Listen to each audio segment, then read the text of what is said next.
Happy Wednesday. I'm Frank Daniels, columnist with the Tennessean, here with Ted Rayburn, our editorial page editor. We're here on our weekly session to talk about topics of interest in the community. Today we're going to talk about the dust-up around Common Core standards and about goings-on at the Tennessee Valley Authority.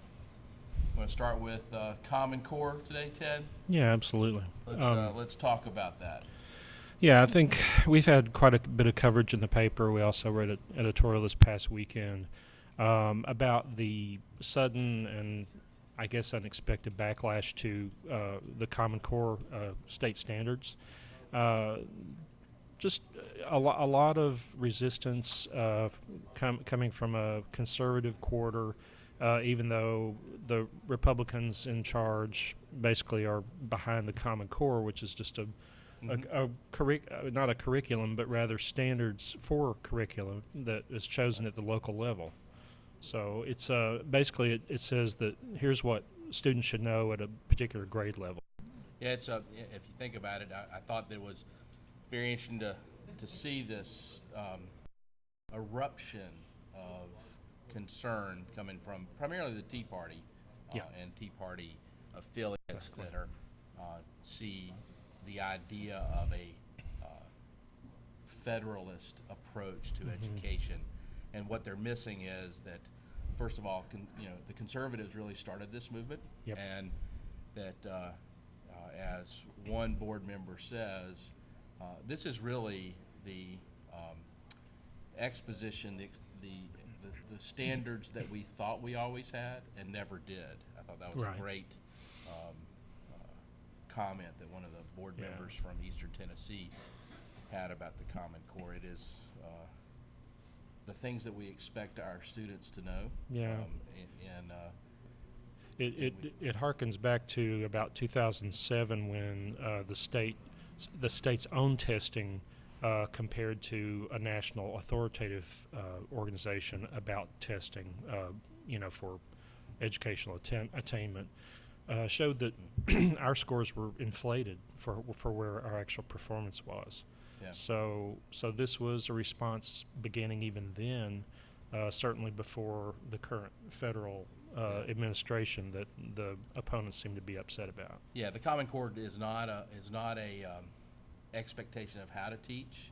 Right. It's an expectation of the minimum that students at grade levels should learn, and it is higher than what Tennessee was teaching before. And a lot of this dust-up is coming in places that have good schools, and they're concerned about it. And this is the minimum. This is not the maximum. Teachers have the freedom to teach in ways that are going to reflect in performance evaluations, and the state has its freedom to create curriculum that meets its own needs, as long as students achieve a minimum knowledge base. Right. And that was it. So it is, I think we're both baffled, as a lot of people are. A lot of the school leaders, a lot of the political leaders of both parties are baffled by this eruption of really of anger. Yeah, I mean the officials at the State Board of Education, the Department of Education, Kevin Huffman, they are solidly behind the standards, and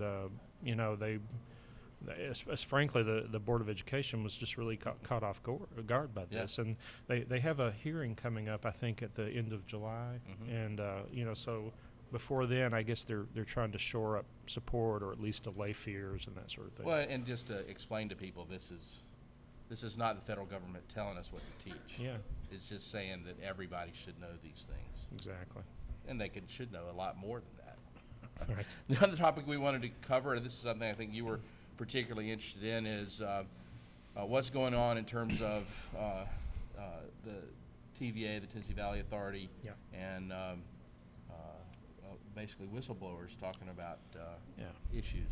Yeah, the nuclear plants in Tennessee run by TVA, Watts Bar, Sequoia, have had in 2012 far more complaints from within the plants, from whistleblowers within the plant, complaining to the federal authorities about problems, safety or quality issues or whatever, that they apparently felt they couldn't handle internally, which is usually, a pretty good indicator that there are some troubles. And it also extended to Browns Ferry. They, they are working, they say, to handle the complaints within, that they're doing the internal review and that sort of thing. But this is something that goes back over, a number of years with TVA and its nuclear plants.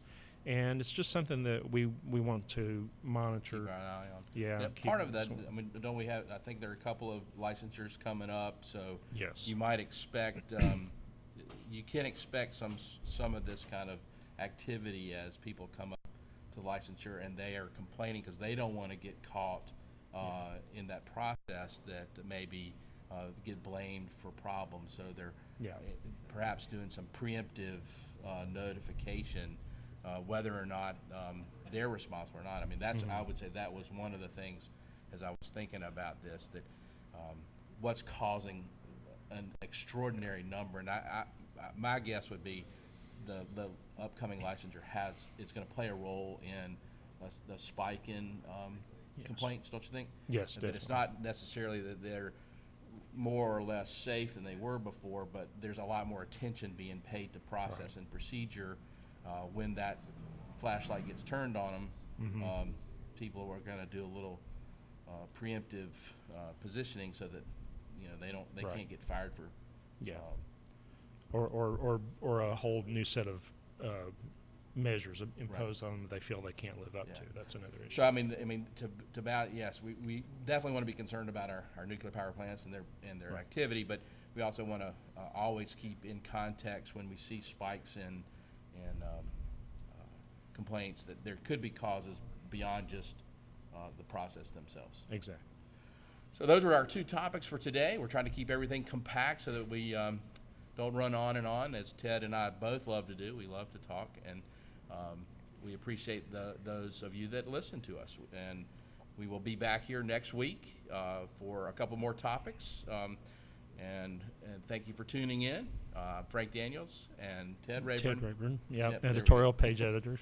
And we will see you again next week. Y'all have a great one.